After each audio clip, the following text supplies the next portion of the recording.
The sun bled crimson over the Texas plains, painting the horizon in hues of fire and loss, as Sarah Jane Calhoun's screams echoed through the valley. She was 16, her golden hair tangled with dust and fear, when the Comanche raiders tore her from her family's ranch. Her father's desperate shouts and her mother's wail faded as hooves thundered, carrying her into a world she'd only heard of in whispered tales of terror. Bound and slung across a horse, Sarah Jane's heart pounded not just with fear but with a fierce will to survive. This was 1872, a time when the frontier was a battleground of clashing worlds, and her life was about to collide with one Comanche warrior who would defy his people for her. The Calhoun Ranch had been a beacon of hope, carved from the stubborn earth by her father, Jacob, a man whose hands were as calloused as his dreams were vast. Sarah Jane was his pride, a girl who could ride as well as any man and whose laughter could soften even the harshest drought. That morning, she'd been tending the horses when the Comanche struck, swift, silent, and merciless. Her younger brother, Tommy, had tried to run for the rifle, but a warrior's arrow felled him before he reached the porch. Sarah Jane fought, clawing and kicking, but the raiders were a storm, and she was swept away. As they rode into the wilderness, her mind clung to one thought: I will find a way back. The Comanche camp was a world apart, alive with the rhythm of drums and the scent of sagebrush fires. Sarah Jane was thrown into a tent, her wrists raw from rope, her blue eyes wide with defiance. The tribe's leader, a stern man named Black Wolf, saw her as a prize, a bargaining chip for negotiations with the settlers. But not all eyes in the camp viewed her as currency. Cale, a young warrior with scars crisscrossing his arms and a quiet intensity in his dark eyes, watched her from a distance. He was different. His mother had been a captive once, a white woman who'd died in childbirth, leaving Cale caught between two worlds.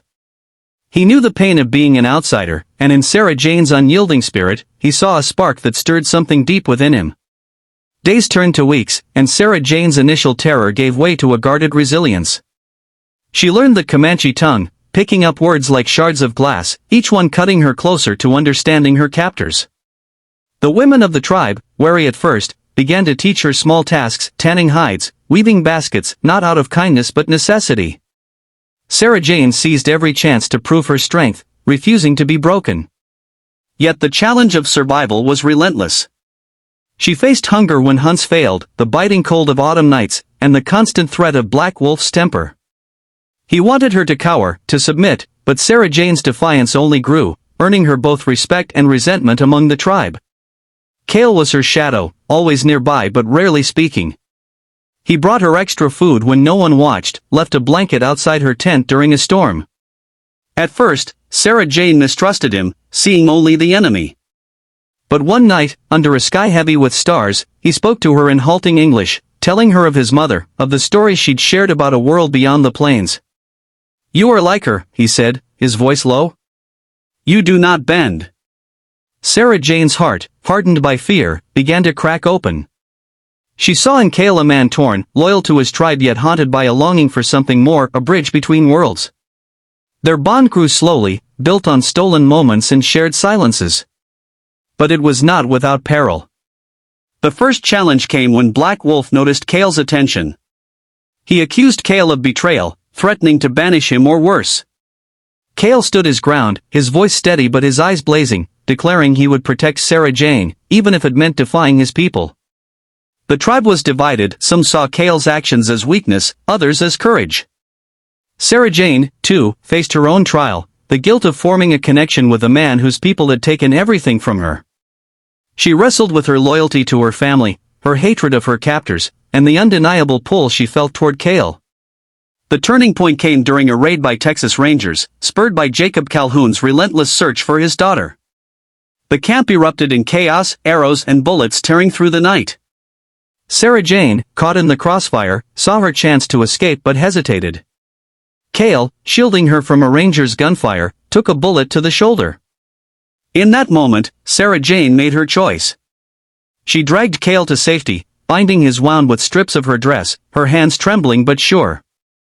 As the Rangers retreated, driven back by the Comanche, Sarah Jane and Cale faced a new reality. They could not stay with the tribe, nor could they return to her world unscathed.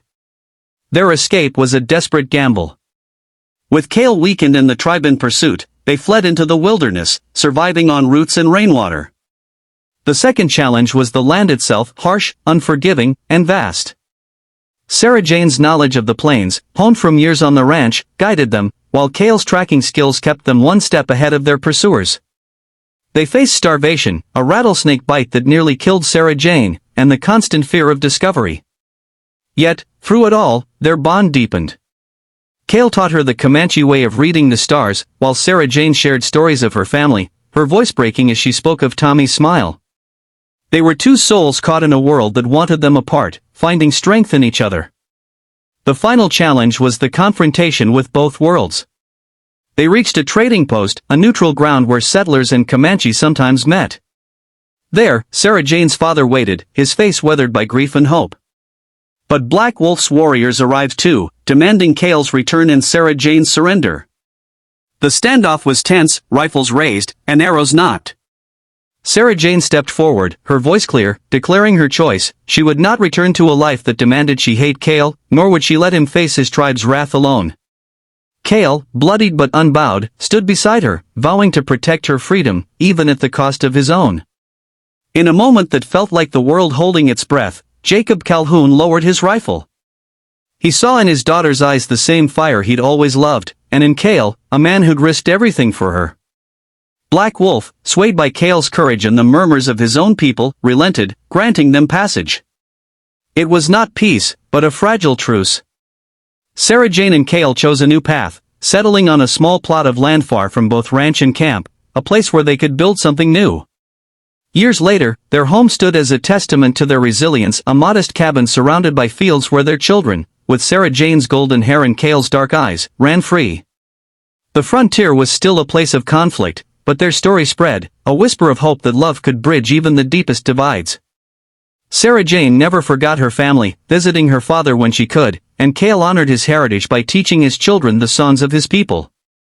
Their life was not easy, but it was theirs, forged from courage and sacrifice. The story of Sarah Jane and Cale is a reminder that even in the darkest times, when worlds collide and hearts are tested, choosing love over hate can carve a path to something greater. It's a call to see the humanity in those we're taught to fear, to stand firm in the face of impossible odds, and to build a future where bridges, not walls, define us. Their legacy lives on, not just in the land they tamed, but in the hearts of those who hear their tale, a beacon of hope for a divided world.